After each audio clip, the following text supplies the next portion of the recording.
Tsy afa-misaraka ny vondrona iraisam-pirenena sy ny Malagasy ary tokony hiara-hiasa kaiky amin'ny famahana ny krizy misy eto amin'ny firenena.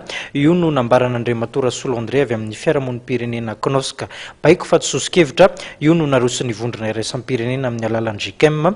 Izay kosa no nambaran'Andriamato GIC-M izy mirahalahy ireto dia samy mitondra ny fomba fijery ny mahakasika ny raharaha-pirenena.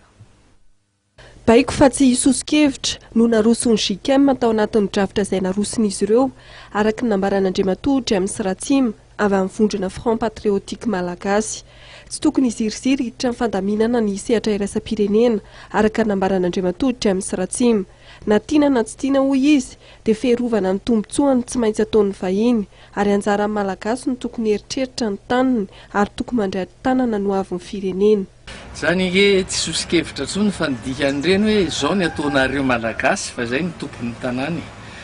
Amiko nefany rehefa tsy malalaka ny fifidianana, rehefa misy teritery avy amin'ny zareo dia tsy resaka mazava tsony zany. Ary ny fijeriko azy aza mbola lasa lavidavitra noho izany. Efa iaraha Malagasy rehetra manaiky fa ilaina mandroso any amin'ny réconciliation nataon'ny FFKM io. Iaraha Malagasy fa efa aky zany le zavatra hoe tsy hisy io fifidianana io. Betsaka ny zavatra aky ary betsaka ny fanarahana. Fa fomba ndry zareo misorateno tompon'ny Madagasikara ireo ny manakorotana. Tsy misy anjakazakany mantsy ny anton'izay.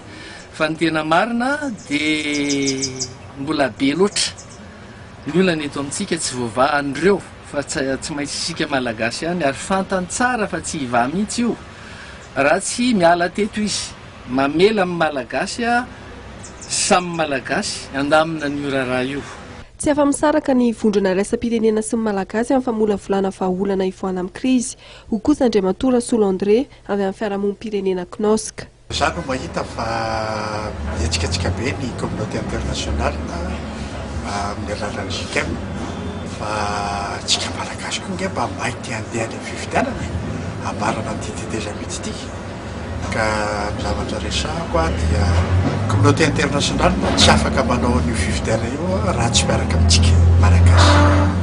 Isika Malagasy koa tsy afaka hiditra amin'ny fifidianana io raha tsy miaraka amin'ny communauté internationale. Voatery tsika miaraka. Zareo tsara zavatra nitranga tany Egypte farany teo reny.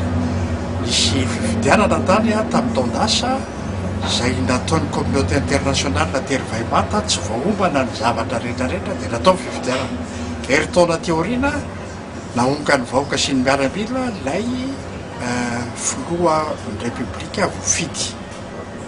Ka asa manatrankatrana zavatra tahaka an'io tsika fa tsy mety io.